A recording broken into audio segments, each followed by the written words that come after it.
What's going on, everyone? So today I got a nice little brew for you all. We're playing some Red Luke. I've been really interested in trying out different force synergies, and this one with Luke has been extremely fun. Now, I don't expect this to be a tier 1 deck that's going to beat, Vader blue control or, Boba green extremely consistently, but it is very powerful, and you can line up some really strong turns with some really powerful force synergies with a little bit of a bigger plan than something like Chirrut has, although you are running very similar cards as that deck.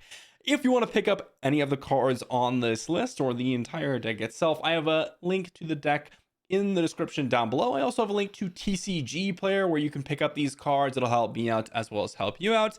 Let's not waste any more time and talk about the leader and base, as well as a little bit of a different thing that I'm going to do for this video. So stay tuned for the end, or, check out the timestamps down below.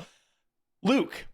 We are running Luke mainly as a force synergy piece, but also because he is one of the more powerful force synergy pieces that you can run on the heroism side. Now, Chirrut gives you that option to really get that force leader down a little bit early and give you that massive turn on turn 4. But Luke here gives you a little bit more value with the shield tokens and actually gives you the option to potentially leverage some of your other force units and keep them alive with those shield tokens, which can be really interesting as well.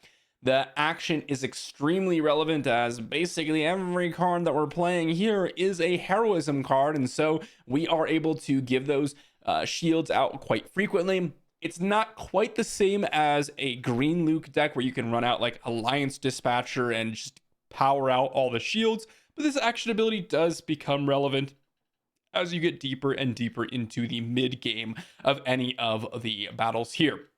On the backside, Luke is a 6 resource leader to deploy, and on attack you can give another unit shield tokens. 4/7, however, is one of the main reasons that we're interested in this guy. He is a force rebel 4/7 unit, and that is extremely powerful, as we do have some rebel synergies as well as obviously some force synergies. The 7 toughness on this guy makes him extremely powerful, and you even have some really powerful upgrades to combo with all the other force synergies that we're playing, and so that's going to be really awesome to see in action. As for the base, we are pairing him with Red. Of course, Red is probably the most obvious. Red blue, that pairing is the most obvious force synergy pairing. Things like force throw, things like force lightning, if you are in villainy, those types of things come into play. But in terms of heroism, you have some really nice stuff in blue, and I decided to go with the 30 HP base. In my initial testing, I tried Tarkin Town, and it was interesting in some games, and there are some advantages to running it, but I found that the 5 extra HP came in place a lot more frequently than the Tarkin Town effect, as you don't really have a ton of ways to, synergize with Tarkin Town, and so I like the Kestro City or the 30 HP base instead.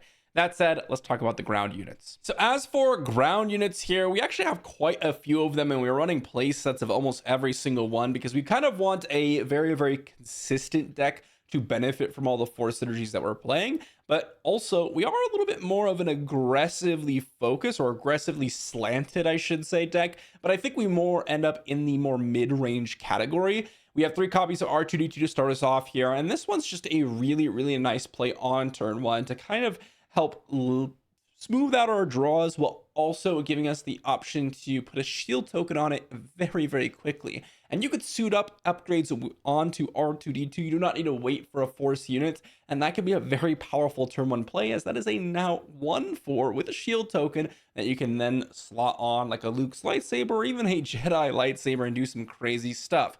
3 copies of Sabine Wren, one of the most powerful units in the entire game. Just a nice little 3/3 body, but more importantly is a rebel unit for some of those synergies. 3 copies of a Yoda. This is our first force unit besides our leader itself. This is one of the cards that you really want to have on turn 2, or if you want to wait a turn and to potentially deploy something else like a Sabine Wren and put a shield token, or use one of our events, we can deploy this on turn 3 to benefit from a shield token from Luke itself onto Yoda, which could be a very powerful play. 3 copies of K2SO. This is one of those cards that's really annoying with a shield token, as your opponents don't really want to kill it, and especially less so when it's got a shield token, and so it can actually just be a very powerful body. Also 3 copies of Kanan Jarrus, another very powerful force unit. This is one of the more powerful ones to actually slot on some of those upgrades. Unlike Yoda, who starts off as 4 toughness, something like a Luke's lightsaber puts Kanan outside of a takedown range, but also so many tags. More importantly, the Force and Rebel tags. If you suit this guy up with a couple of, Force upgrades that we're going to talk about, or events, and then suit it up with like a wing leader double experience token, this guy could be an absolute raid boss. And honestly, something similar goes for Obi-Wan Kenobi. A Force 6 Sentinel is the next one. We're playing 3 copies of him. This one doesn't have the Rebel tag, but giving a Sentinel a bunch of experience tokens and shield tokens could be extremely obnoxious, and this can honestly just be an absolute brick wall for your opponent's aggressive decks. It doesn't really work as well against the more Boba, tempo, or control heavy matches, but in those more, I guess, mid-range or aggressive decks, at least that I've found, you're going to find Obi-Wan is immensely important. 3 copies of Luke Skywalker give us a little bit of game against those control decks, where you can kind of remove some of the more potent is what the word I'm looking for, threats on the battlefield, such as Emperor Palpatine. You can't kill an Avenger with it, but you can kill Emperor Palpatine with it, which is a really nice one, or Count Dooku's if they're running those, or even just give you a nice body that potentially gives you a little bit of value against the more mid-rangey decks. And lastly, you have 1 copy of Mace Windu to finish off the ground units. This is a card that I've just found to be extremely potent in the situations that it is in, which is why we have the 1 copy. If you draw this early, you could always resource it, but it also does have that Force tag, and so you can always, deploy a Mace Windu, get him up and ambush something, ready him, attack a base, and then following turn, deploy something like the Force is with me and give him a shield token, ready him again, and do some crazy turns like that, because he is a Force unit that doesn't really come into play too often, because he's oftentimes just your finisher, but it does come into play for this deck. Let's talk about the space units next. You might have noticed in the ground units category, we didn't have a ton of turn 1 plays, and that's very much situated in the space arena. Now, with this, we are mainly focused on getting either a lot of value out of our space units, or just setting us up for the earlier turns, as we could really easily dominate the space arena with shield tokens, upgrade tokens, or experience tokens, as well as, things like Red 3. 3 copies of Green Squadron A-Wing to start us off. This is just one of the most powerful red space units in the game. A 3 power unit in space is very rare to come by on turn 1. We have 3 copies of Restored Arc 170. This is another card where, it's just straight up better than an Alliance X-Wing, and in this deck, it can be really important to get some Restore going on, especially if you're trying to get to those mid parts of the game, or you can actually benefit from your Force synergies.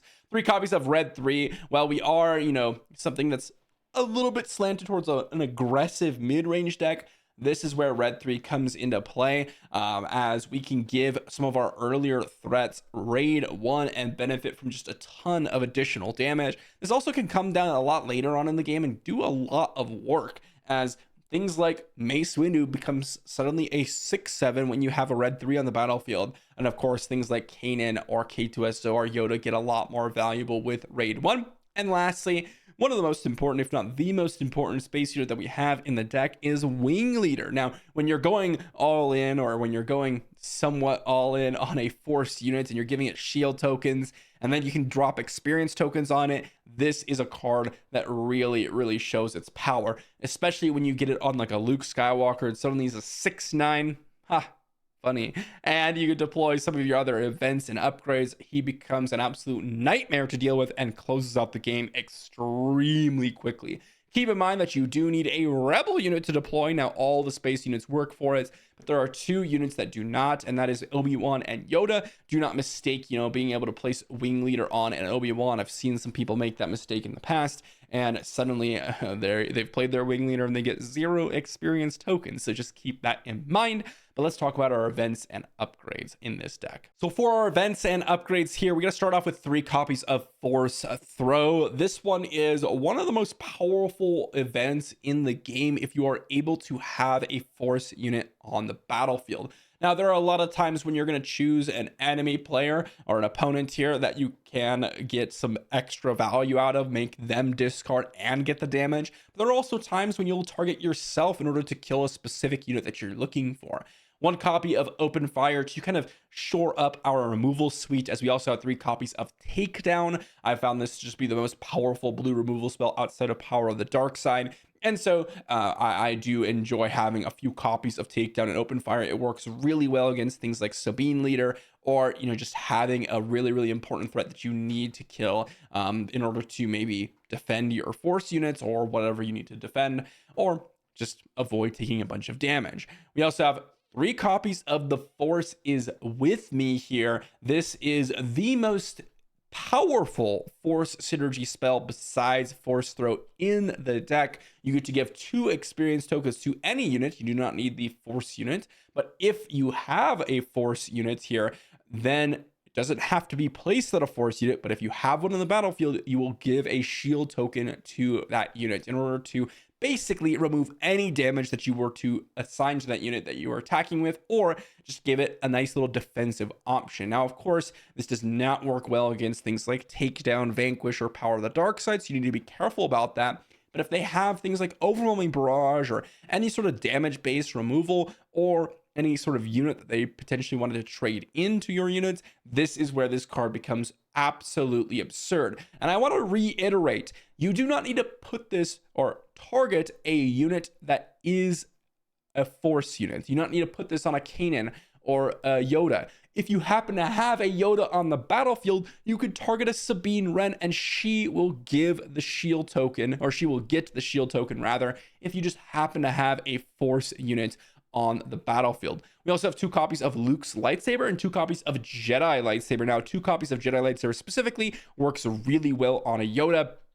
It gives you a really nice way to value trade, but it's also just a +3/+3 for 3 resources for the deck, which is really nice. Luke's lightsaber +3/+1, 2 resources for you to cast this, or for you to play this. And man, is this really powerful on like a Luke, Big Luke, or the leader Luke. Both these work, but if you're putting on a Big Luke here, it becomes a 9/8. And again, this restores all HP that was lost on a Luke and gives him a shield token. This is one of those cards where if you deploy a Luke and they're like, okay, I can just trade with Luke and get him off the battlefield before he puts a ton of shield tokens on your other units, this card can swing the entire game. It also allows you to potentially go ahead and heal him up from a 1 HP remaining, as there are a lot of games where I've played where someone tries to take down Luke before they can go ahead and, or we can go ahead and benefit from all the shield tokens and all the force synergies that we have, and Luke's lightsaber just completely screws them over.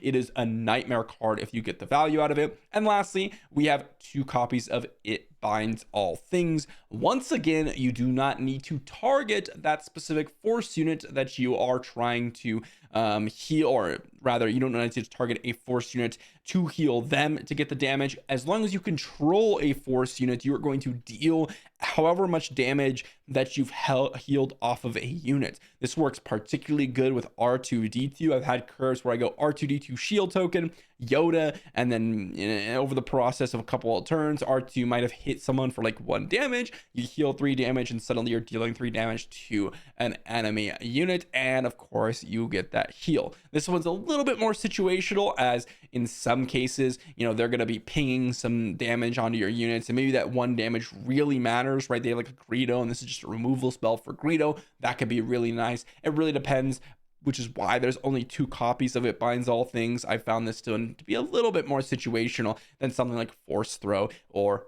well, the other upgrades or the Forces With Me that we have inside the deck. Now, normally I'm going to head to Sideboard here, but before I, just close out with Sideboard and everything like that, I want to mention that we're going to be doing something just after we talk about the Sideboard for our deck today. So as for our Sideboard here, it's mainly to kind of shore up a few of the matchups that look really poor, especially when you start playing this deck against the best decks in the format. But Starting us off with the sideboard, we have one copy of Black 1. This is mainly for, well, the more mid-rangey, grindy matchups, or potentially the control matchups where you actually do just benefit from having a 4/4 in space, and you can actually leverage the additional cards that you're drawing. We have 3 copies of Make an Opening. This is particularly good against the more aggro tempo matchups where you're fighting crafty smugglers, or potentially, any sort of 2/2/2 actually being extremely relevant.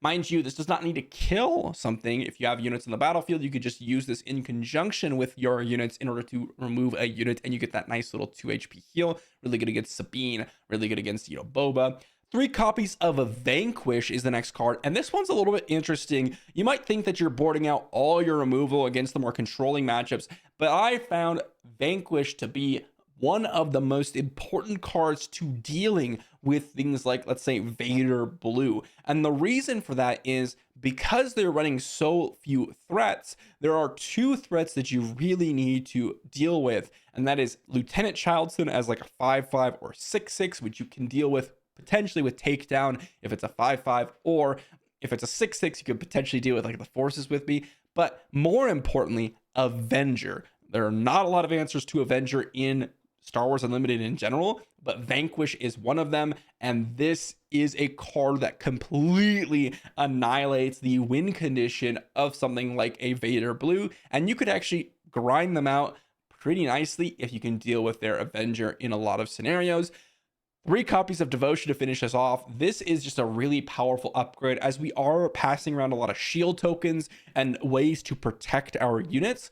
Devotion actually sticks around on the battlefield for very long, giving you +1/+1 on any unit. If you put this on like an Arc 170, it suddenly trades with any sort of Sabine flyer that they're deploying for the most part, except for like Bright Hope. It's just a 3/4, right? So you're going to be able to trade with Red 3s, A-Wings, X-Wings, anything like that. And also, you're restoring 3 on every attack. It's also just good on, any Force unit, as you probably will be able to protect them against, the more aggro matchups. Devotion is extremely powerful and gives you a lot of HP to work with. Now, as I mentioned, normally I just end the video here or talk a little bit about the sideboard some more, or some of the decks to wrap us up. But I actually have something that a lot of you suggested in my previous videos, just some examples of a gameplay. Now, I wanted to do this on like Tabletop Simulator with another player, but it's been hard to actually get together and record something like that. And so today I'm just going to do some Force Table showcases. So let's dive into some of the games here. So here we are on Force Table. Now, this is not going to be a professional showing or you're fighting against another player and they're going to make optimal plays and all this stuff, but it's a nice little primer for you to kind of understand what I'm going through and what I went through during testing of this deck, and a lot of you have asked for it. So let me know what you think in the comment section down below. I want to talk about some of my thoughts going through in some of the matchups that I'll be playing here. I'm going to do, I think 3 games. This is going to be a nice little, sample size here to showcase. First up, we have a Leia Red deck that we're going to be fighting against. Next up, we'll do some control and maybe more of a mid-range style of deck. With the more aggro style approach, we can outsize their units and oftentimes just get a lot of value out of our shield tokens. So our starting hand with R2 Takedown, A-Wing, Force Throw, Red 3, and K2 looks like an amazing hand. And early on, I'm going to actually resource a Takedown as well as a either Green Squadron A-Wing or R2, as we do want to play one of those on turn 1 and then follow it up with a Red 3. And I think because we have Red 3, R2 has a really high chance of being able to trade with something here and actually get a lot of value with the shield token. And so I'm going to actually resource the A-Wing here because we do not have the initiative. And so if they play an A-Wing on turn 1 and then we play an A-Wing on turn 1, we're really screwed. So let's go ahead and resource that down. They play a Battlefield Marine. We're going to go ahead and play ourselves an R2. They're going to go ahead and take initiative. We have a Kanan on top. And I think we are going to keep Kanan on top. And so we will just want to potentially draw that because it actually does size very well against our opponents. Let's go ahead and give a shield over to R2. And then let's go ahead and pass. We get our Kanan. We have a Luke here. Don't really care for Luke at the current moment. That's pretty far away. But looks like they're going to go in for some big damage. We're going to go ahead and play ourselves a Red 3. And then I'm actually going to go ahead and attack into the battlefield marine here. We have a Obi-Wan on top of our deck, and I think we actually want to put that on bottom because we want to draw some of our force payoffs here, which would be quite nice. We're going to get 2 damage into the battlefield marine from our red 3, which is pretty important. And it looks like we drew our second copy of Kanan. Now, normally I wouldn't want a second copy of Kanan, but it actually sizes well, as I mentioned, against our opponent's deck. And most importantly, it starts to heal us. So that's going to be pretty relevant. So let's go ahead and get down to Kanan. They're going to play it for a cause. So they're going to hit us for, looks like, a decent chunk of damage here. There is 4 damage to our base. And we are going to go ahead and kill off this battlefield marine. We have an It Binds All Things on the top of our deck. And we will keep that because we're going to take 3 damage on R2. Well, looks like that didn't quite happen. We took 3 damage on R2, but they go ahead and Turkentown. But then we can go ahead and Kanan, kill their Fleet Lieutenant, and then It Binds All Things, which could be extremely powerful. I'm actually going to take the initiative here.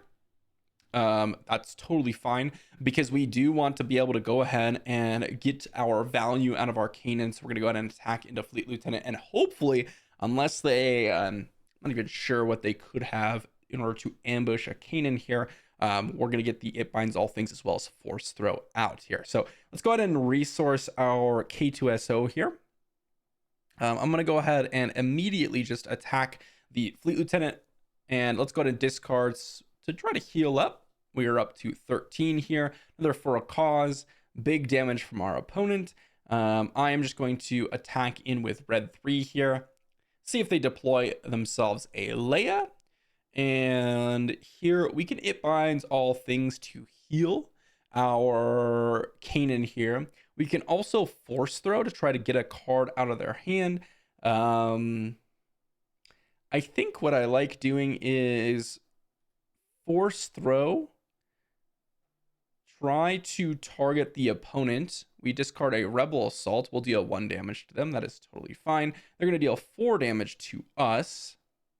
We get to go ahead and It Binds All Things, heal our Kanan. We'll heal 3.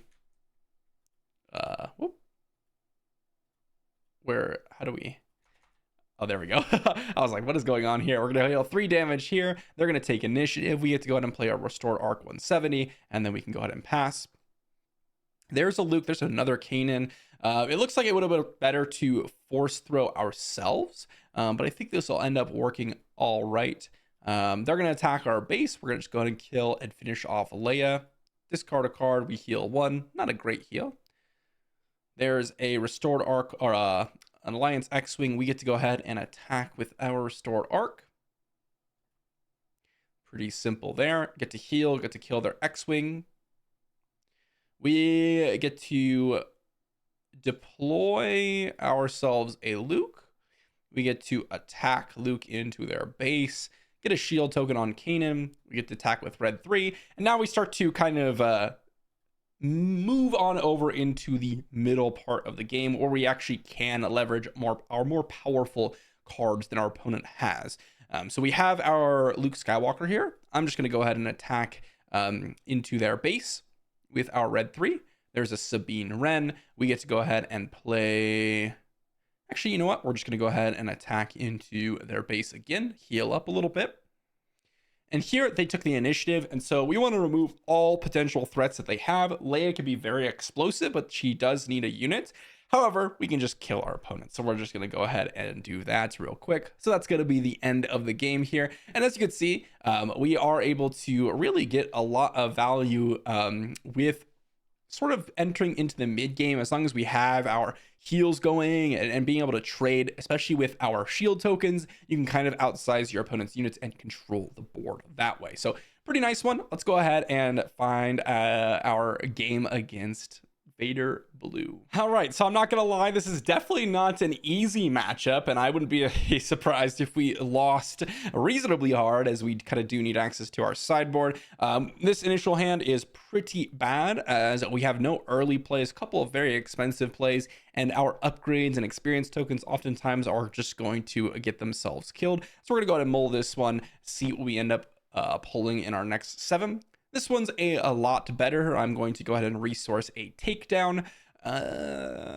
actually, I'm going to resource an open fire, takedown, and open fire here are kind of mediocre, but takedown can be a little bit more valuable in case they play a Lieutenant Childson. And we get to go ahead and play ourselves out Sabine Wren. They have a Death Star Stormtrooper. We get to take the initiative. They're going to ping our Sabine and our base. We get to go ahead and resource, I think, an additional takedown here. But we're just going to go ahead and attack into their Death Star Stormtrooper, as we get to go ahead and trade with that freely. Because of Sabine Wren's ability, there's an Inferno 4, and I think in this case, we get to go ahead and just play out a Red 3. I could play out a Wing Leader, but, well, there's no guarantee that we're going to be able to go ahead and keep whatever unit that we go ahead and Wing Leader quite yet.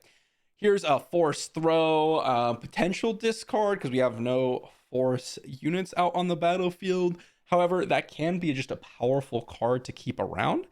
The question is, do I want to keep all of these cards? I think what I actually want to do is actually keep just the Forces with me and K2SO, and then probably just resource this Force Throw. And the reason being is I could actually go ahead and the Forces with me on my Red 3, and then attack into their base with Red 3 for 5 points of damage. And if they decide to attack our base, I would not surprised if they're just playing this atrociously wrong here, as you oftentimes aren't attacking. Like, for example, there, it might have just been way better to just play the System Patrol Craft, and then, me attack into it, and then, Inferno 4, or I guess I wouldn't have had to attack into it, but, just playing out the System Patrol Craft immediately instead of attacking. I don't know. It depends on what their hand is. This is kind of an awkward situation for them. We're just going to take the initiative here. And we're going to resource a Sabine Wren here. Immediately, I'm going to go ahead and attack in with Sabine. I just want to get the damage out on their base as much as I can. They're going to attack into our base. I am going to go ahead and play out a Wing Leader here. I'm actually going to buff up our Red 3, because right now it could be takedown, but if we go ahead and put some experience tokens on it, we actually can't have it be takedown, which is pretty nice. And then I'm going to go ahead and action Luke's give a shield token to my Wing Leader, and there goes takedown. As I mentioned, can't actually go ahead and take down a Red 3 with all these experience tokens on it. We get to go ahead and kill that unit, and I could Force Throw here, but I think I'm just going to keep it because, yes, we can make them discard, but it's not really a huge value here. Instead, we get to deploy Luke this turn, and we could potentially Force Throw something else. I'm actually going to resource Luke here. It seems a little bit counterintuitive, but it's a lot of value to miss out on with K2SO being resourced or anything else that we see here. They went ahead and attacked our Wing Leader to get rid of the shield token. What I'm going to do is actually just attack in with Red 3 for the massive chunk of damage on their base. There goes takedown on a Wing Leader. That is not one that you probably want to take down, as Red 3 is kind of running rampant right now, and this is exactly what I meant by the opposing deck is probably not playing as optimally as you want it to. We're going to deploy Luke because we can Force is with me here, and if they go ahead and do something like this where they Force choke it, we are able to kind of get a lot of value out of it anyways. And so let's go ahead and just Force is with me, attack in with Luke. And now, next turn, because we have a shield token over here and 2 lethal threats, they go ahead and take initiative. We get to Force Throw, make them discard. And no matter what they discard, we get to kill their Inferno 4. And then we pass the turn. And unless they have, like, well, I don't even know what they could have. They could Vigilance, and then we have 6 damage over here, which technically would allow them to live, but we also have, K2SO, and now we can just attack in for the win. So not really optimally played from our opponent, but that's not really going to be too surprising, as control decks are a little bit more hard to play. All right, here. So match 2. This one's going to be an interesting one. We have a Boba green, pretty meta standard deck here. The question is this a keepable hand? One thing that you really have to remember about the Boba decks is they're a lot about tempoing you out. And so if you can get some really nice little value plays in the early game to where it's not as easy to get a nice lead, then that's kind of what you want to go for. So yes, Waylay is going to be good against the upgrade centric part of our deck, but something like a R2 with a shield token is kind of obnoxious for them in the early game. So I'm actually going to keep this in. I'm going to resource a wing leader and probably a second wing leader because I would like to play Yoda on turn 2. They go ahead and play a cartel spacer. We get an R2 out. We have an Obi-Wan on the top of our deck. I'm actually going to put that on the bottom. Sentinels aren't extremely powerful in the Waylay decks or the, decks that can really just one-shot it. We get to go ahead and put a shield token on our R2, and we get to go ahead and pass here. Next turn, we can deploy our Yoda, which we will do. We're going to resource a K2SO. There's a surprise strike just getting in for 5 damage there. I am just going to go ahead and attack with our R2. We have a green squadron A-wing. We will put that on the bottom. We do not really want to see that. They're going to go to take the initiative. So already we're looking a little bit sketchy over there on the opponent's side of the battlefield. There's an R2 to resource. Don't think we really want a second one. Here we will force throw, targeting most likely ourselves on the next turn. We don't actually want to do it now, and the main reason for that is we have all these 4-drops, and we're going to be a really resource inefficient turn if we go ahead and force throw. Instead, I'm actually just going to attack with Yoda, and the main reason I'm attacking with Yoda is because I want the restore in case they were to like bounce or potentially kill this in some way with like an ECL, and now we can just attack in with R2, see the top of our deck as a takedown. I'm actually going to keep that on top because it does deal with things like Steadfast Battalion potentially, and instead they went and took the initiative. So we're just going to go ahead and take down their Consortium Star Viper, as we don't want to be taking too much damage, and we will outvalue them when we get to our Luke flip turn, and so that's what we want to reach. Now we can go ahead and deploy one of our 4-drops while also going ahead and force throwing, and that's exactly what we're going to do. So we're going to go ahead, and the force is with me.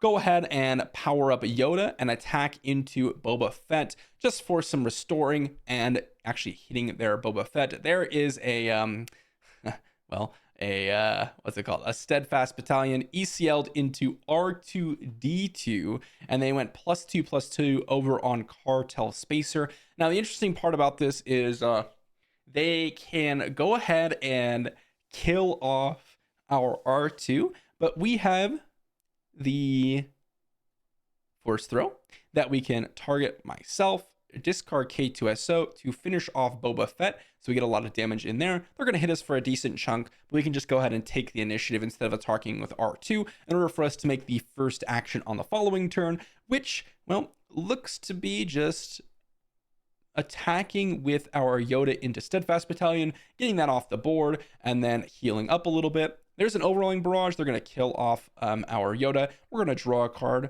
They will not draw a card. And then we get to go ahead and just play. Oh, I don't think we resource something this turn. We're trolling just a little bit.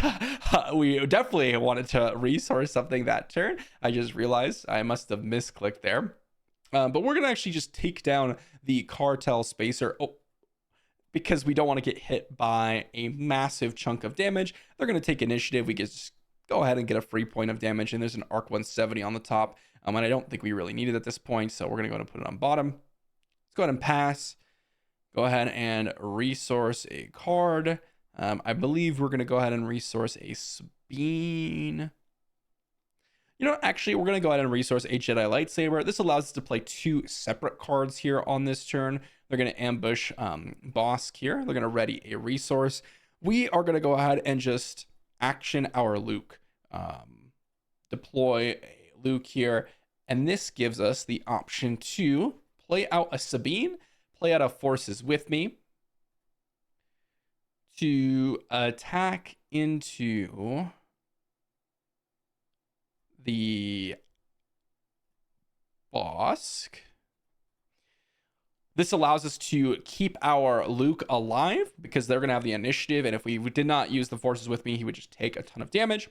Here we can resource a Green Squadron A-Wing. We're probably going to be deploying Luke this turn. And here, we don't actually have to kill their Boba Fett. We can just go base and just start stacking upgrades on our Sabine Wren. They went ahead and exhausted it. We just get to deploy Luke and kill their Cartel Spacer. And now you're at the stage of the game where you're in like the higher value plays than your opponent can be doing. And so there isn't really an option for them to come back at this point. We get to play 2 4-drops this turn, and we get to go ahead and attack in with Luke here. Get a shield on our other Luke, and if they go ahead and waylay Luke, that's totally fine. We'll just replay him. They went ahead and sacrificed their units on our Sabine, and we get to go ahead and restore and then go ahead and get in for some damage, and they're going to go ahead and sacrifice their unit again into Sabine, and we're going to go ahead and win the game. Again, these are all AI games, and these are all things that you could probably just go ahead and beat with a lot of different decks, but one thing to note is the fact that we really do have a nice way of kind of controlling the more tempo decks and the aggro decks with things like takedown, things like open fire, when you are playing those matchups. And then of course we have the option to go on the aggressive sort of in that mid part of the game when you can start deploying Luke and actually get some advantages from your force synergy pieces.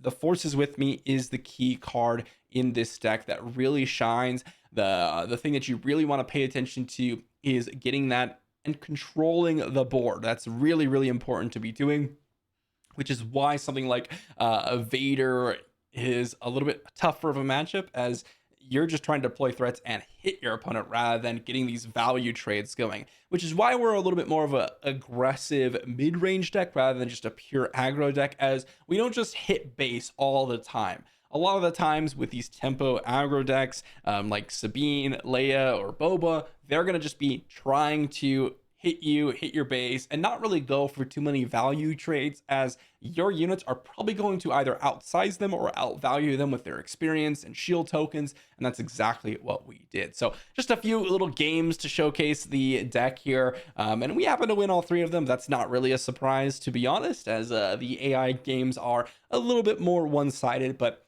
we actually performed a lot better than I thought. I definitely thought we were going to have a lot tougher of a game against that Vader attack, but hopefully you all enjoyed. Again, there are probably some situations where I was misplaying and like I didn't resource a card in that one turn. That's because I'm still getting used to you know, talking through everything as I'm playing the game, which is definitely a skill here. So thanks for watching, everyone. Hopefully you enjoyed, and I will see you all for a video tomorrow.